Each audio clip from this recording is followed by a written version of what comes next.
तो मतलब कल की जो वीडियो थी जिसमें मैंने पूछा था कि भाई साहब क्या लगता है कि कौन एलिमिनेशन चेंबर में जीतना चाहिए, आपको लगता है कि जीत सकता है, तो मेजॉरिटी लाइक 80% के आसपास बंदों ने एजे स्टाइल्स का नाम लिया है। It's good to see that. और बाकी के लाइक जो बचे हुए बंदे हैं उसमें Brock Lesnar and Austin theory and riddle का नाम लिया गया है। तो I am just sad for Bobby Lashley. भाई कोई तो नाम ले लो उसका। भाई अगर कोई पिक नहीं करेगा तो फिर लैशली को मुझे ही पिक करना पड़ेगा। तो guys, so much champions of the world, मैं हूँ 3DX Chetan and you know why you don't have to believe in news and reports when it comes to WWE।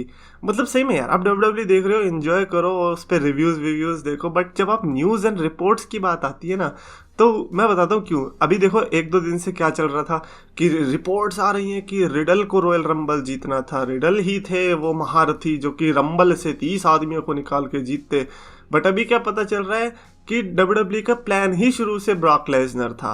Yes, ये कोई एंड मोमेंट पर चेंज नहीं हुआ है, ये पहले से ही ब्रॉक लेसनर का मतलब ये था कि Brock Lesnar is going to win the Rumble and of course now it makes sense. But again why do we have to believe in news and report जब वो दोनों तरफ की न्यूज दे रहे हो। इट इज लाइक कि हाँ भैया आज सर्दी पड़ने वाली है, अगले दिन आती है नहीं गर्मी ही होने वाली थी, वो तो हमने गलती से बोल दिया था। अरे कहना क्या चाहते हो। तो बस यही है। अब मेरा काम क्या है, मेरा काम है मजे लेना। मैं तो बस न्यूज देख के मेरे को इसमें सही में अब मजा आने लगा है, क्योंकि अभी ऐसा लगता है कि यार ये अपनी ही मजाक उड़ा रहे हैं न्यूज वाले। मतलब अगर इनके अंदर इतना ही कला है न्यूज देने की, तो भाई साहब कहीं न्यूज चैनल ज्वाइन कर लो ना।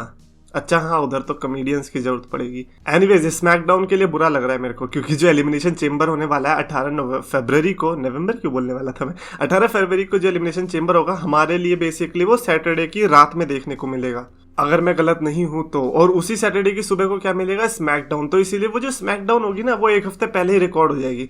मतलब जो उसके पहले 11 फरवरी की जो स्मैकडाउन होगी, वो लगातार दो शोज होंगे। पहला तो जो 11 के लिए होगा और दूसरा रिकॉर्ड होगा अगले सैटरडे के लिए। तो उन सुपरस्टार्स के लिए मुझे डेफिनेटली बुरा लग रहा है। नॉट फॉर रोमन रेंस, ना रोमन रेंस कौन सा लड़ने भी वाले हैं उनको तो डार्क मैच में लड़ना पड़ता है। स्पीकिंग ऑफ रोमन रेंस, भाई साहब ये हुई ना बात, मतलब मैं कह रहा था ना मजे लेने वाली बात, ये है मजे लेने वाली न्यूज। अभी मैं ये बता दे रहा हूँ, लेकिन आज से 1 साल बाद देखना क्या होने वाला है सिनेरियो। ठीक है, तो अभी के लिए जो रिपोर्ट्स आ रही है वो ये कि Roman Reigns and the rock for WrestleMania 39 is being plan, यानी कि नेक्स्ट ईयर जो रेसलमेनिया होगी, इस रेसलमेनिया का घंटा किसी को नहीं पता कि क्या होने वाला है, लेकिन नेक्स्ट ईयर जो कि हॉलीवुड में होने वाली है, तो उसके लिए कहा जा रहा है कि Roman Reigns versus the Rock is going to happen. और ये परफेक्ट सेंस बना रहा है। भाई सेंस तो बहुत चीजें बना रही है, सेंस तो Brock Lesnar versus Paul Heyman भी बना रहा है इस समय, लेकिन हम उसको डाल नहीं सकते ना।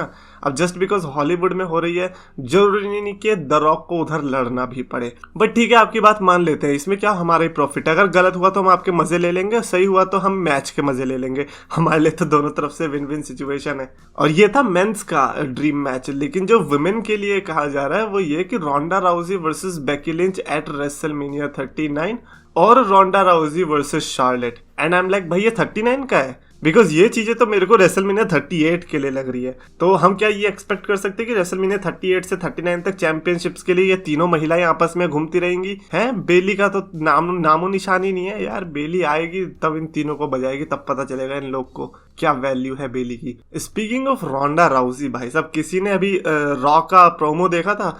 तो लाइक देखा तो सबने था, लेकिन नोटिस किसी ने नहीं किया था। वो जब ट्विटर पे किसी ने वीडियो डाली तब पता चला कि like Ronda Rousey is speaking like as such कोई बढ़िया प्रोमो भी नहीं था। रोंडा राउजी नहीं कट कर पा रही प्रोमो, पता नहीं क्यों। तो जैसे वो बोल रही है तो उस टाइम पे क्राउड बिल्कुल शांत है, कोई रिएक्शन नहीं दे रहा। एंड अचानक से लाइक क्राउड बैठी हुई है, अचानक से पॉप हुआ जैसे कि पता नहीं किसी का रिटर्न देखने को मिल गया हो। तो बेसिकली वो WWE ने अपनी तरफ से रिएक्शंस ऐड करा ताकि टीवी वालों को लगे अरे अरे अरे रोंडा राउजी के लिए तो बड़े लोग खुश हो रहे हैं। एंड आई लाइक्ड कि किस तरह से उस टाइम पे जूम कर दिया था ताकि ज्यादा ऑडियंस ना दिखे। बट फिर भी प्रीटी मच क्लियर था कि लाइक अचानक से 0 to 100 ऑडियंस नहीं थी वो जो 0 से 100 चले जाए, और पीछे ऑडियंस जितनी भी दिख रही थी उससे पता चल रहा था कि ऐसा कुछ भी नहीं हुआ है। और रोंडा राउजी ने तो ऐसा कुछ डेफिनेटली कहा भी नहीं है। लाइक बड़ी बड़ी बेइज्जती हो जाती है तब इतना रिएक्शन नहीं मिलता, तो फिर ऐसे में कैसे मिल जाएगा। तो ये चीज मेरे को थोड़ी बुरी लगी थी। और एक और बंदे को बुरी लगी है, वो है WWE। और किसको? वो है नाया जैक्स। नाया जैक्स ने रिसेंटली काफी कुछ बताया, कहा कि WWE में जितने भी टाइम वो रही ऐसा स्लाइटली अब्यूजिव रिलेशनशिप था WWE के साथ।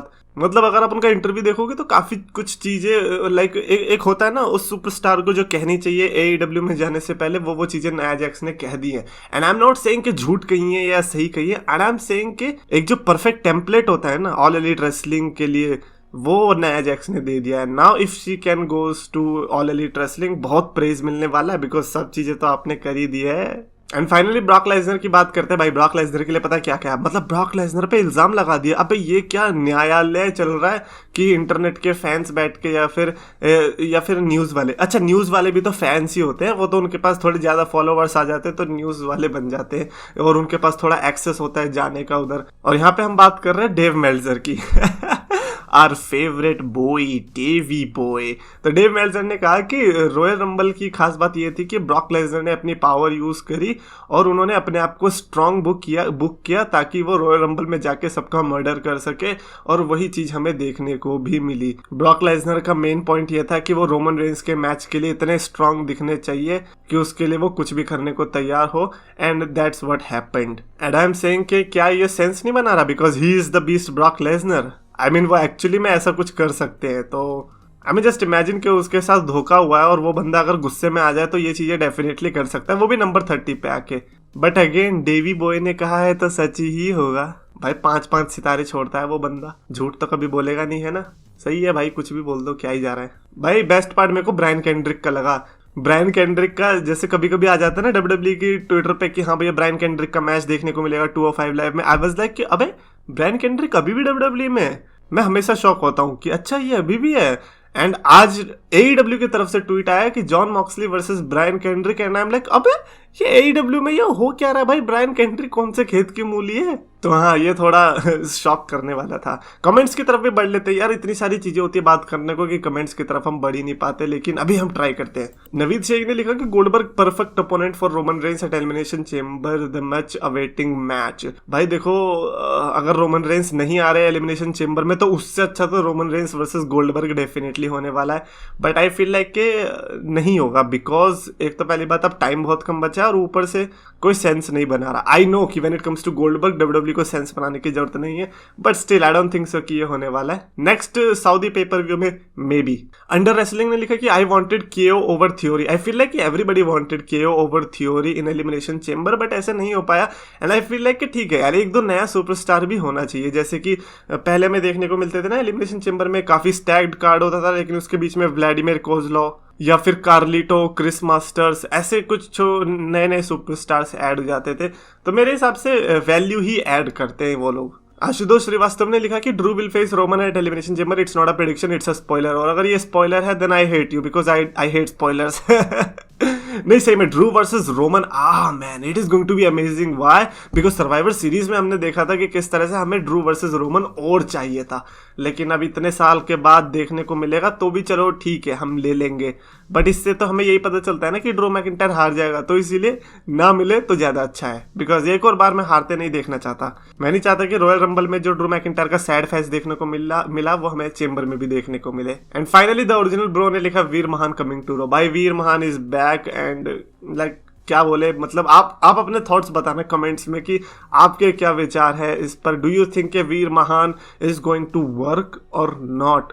बिकॉज आई फील लाइक ऐसे कैरेक्टर्स वर्क नहीं कर पाते WWE में, बट स्टिल अपनी थिंकिंग जरूर बताना। और अगर आपको वीडियो पसंद आए तो प्लीज लाइक करो, शेयर करो, चैनल को सब्सक्राइब करो। रेसलिंग फैंस को पास बुलाया, मीठे शब्दों से सबका दिल था चुराया, अपने नाम का सच दम था बनाया, 2 लाख का इसने परिवार था जुटाया। पर समय की मार है या मेहनत की हार है, ये खुद को बदलना तो मेरे शब्दों के विचार है। अफसोस है कि आज सबने इसको भुलाया, फ्राइडेज को इसने RKO था लगाया, फ्राइडेज को इसने RKO